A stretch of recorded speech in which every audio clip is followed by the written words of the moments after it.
দোয়া তোমাকে সফলতার চরম সীমা পর্যন্ত পৌঁছে দিতে পারে, আবার বদদোয়া তোমায় নিঃস্ব করে দিতে পারে।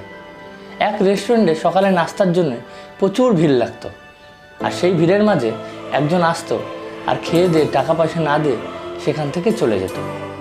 এই সব কিছু লক্ষ্য করতো অন্য এক কাস্টমার। একদিন সে সহ্য করতে না পারে সেই রেস্টুরেন্টের মালিকের কাছে গেল আর বলল, দাদা, তোমার হোটেলে একজন আসে, খেয়ে দিয়ে টাকা পয়সা না দিয়ে সেখান থেকে চলে যায়।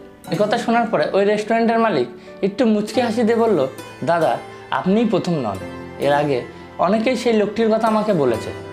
আমি ওই লোকটির পিছু নিয়েছিলাম। ওই লোকটি পাশের সিগন্যালেই ভিক্ষা করে। ওই দিন দেখি ওই লোক হাত জোর করে উপরবেলার কাছে প্রার্থনা করছে, হে আল্লাহ তাআলা, আজকের মতো খাওয়া হয়ে গেছে। এরকম ভিড় যেন ওই রেস্টুরেন্টে প্রত্যেক দিন থাকে, যাতে করে ওই ভিড়ের মাঝে গিয়ে আমি খেয়ে আসতে পারি।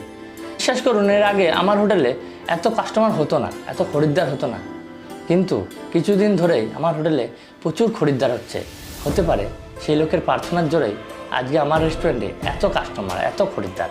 তাই বন্ধুরা, সব সময় উপরবেলার কাছে প্রার্থনা করতে ভুলবেন না, নিজের জন্য অথবা অন্যের জন্য।